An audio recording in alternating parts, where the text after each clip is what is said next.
வணக்கம். இப்பெல்லாம் பிள்ளைங்களுக்கு வந்து ரொம்ப அதிகமான அளவில் இருமலும் சளியும் இருக்குது. அதுக்கெல்லாம் நம்ம எவ்வளோதான் மருந்து கொடுத்தாலும் அவ்வளோ ஈஸியாக சரியாக மாட்டேங்குது. அதுக்கு வந்து நேச்சுரோபதியில் ஒரு சிம்பிளான டெக்னிக் இருக்குது. பேட்டிங் தான் அது. குழந்தைங்களை வந்து குப்புற படுக்க வச்சுட்டு அவங்களோட வயிற்றுல வந்து ஒரு பில்லோவை வச்சிடணும். ஸோ அப்படி படுக்கிறதுனால அவங்களோட பாடி வந்து கொஞ்சம் ஒரு கர்வ்டாக இருக்கும். அதுக்கப்புறம் நம்மளோட கைகளை வந்து நல்லா குவிச்சு வச்சுக்கிட்டு அவங்களோட முதுகில் வந்து நம்ம வந்து பேட் பண்ணணும். ஸோ நல்லா சத்தமாக கேட்கும். அது நம்ம பேட் பண்ணும்போது சளி வந்து நல்லா மெல்ட் ஆகி அவங்களோட வாய் வழியாவோ அல்லது டாய்லெட் போகும்போதோ வெளியாயிடும். ஸோ இதை வந்து காலையிலையும் சாயந்தரமும் ஒரு 2 தடவை பண்ணலாம். அதே மாதிரி 3 நாளைக்கு நம்ம வந்து பண்ணிக்கிட்டே வந்தோம்னாக்கா நிச்சயமாக ஒரு நல்ல ஒரு பெனிஃபிட் இருக்கும்.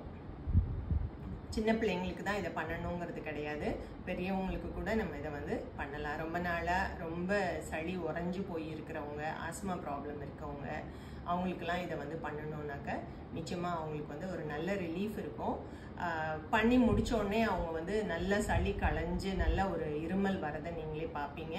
அந்த சளி வந்து வாய் வழியாகவும் வரலாம் அல்லது நம்மளோட டாய்லெட் போகும்போதும் வெளியாகிறதுக்கு நிறைய சான்சஸ் இருக்குது.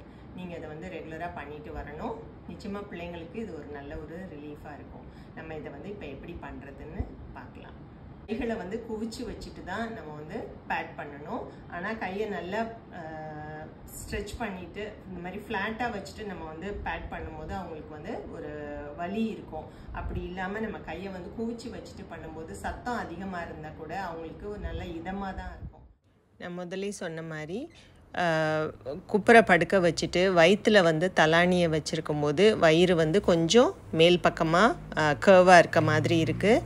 இப்போ கைகளை குவிச்சு வச்சுக்கிட்டு முதுகு ஃபுல்லாக படுற மாதிரி எல்லா பக்கத்துலேயும் பேட் பண்ணணும். அப்புறம் கொஞ்சம் சைடில் திரும்ப படுக்க சொல்லி அதுக்கப்புறம் விலா எலும்பு அந்த மாதிரி எல்லா பகுதிகள்லையும் நல்லா தட்டணும். 2 பக்கமும் 2 நிமிஷத்துக்கு இந்த மாதிரி நம்ம வந்து தட்டணுன்னாக்க நிச்சயமாக அந்த உறைஞ்சு போயிருக்க சளி வந்து நல்லா மெல்ட் ஆகிடும்.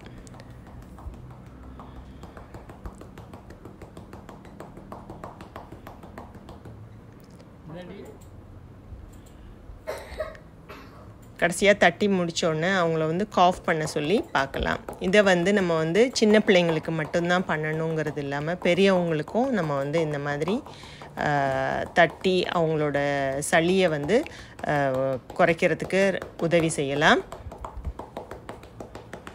சைடில் விலா எலும்பில் முதுகு ஃபுல்லாக இருக்க மாதிரி நல்லா பேட் பண்ணணும். ஸோ இந்த மெத்தடை நீங்களும் வீட்டில் ட்ரை பண்ணி பார்த்துட்டு எப்படி இருக்குன்னு சொல்லுங்கள். தேங்க்யூ.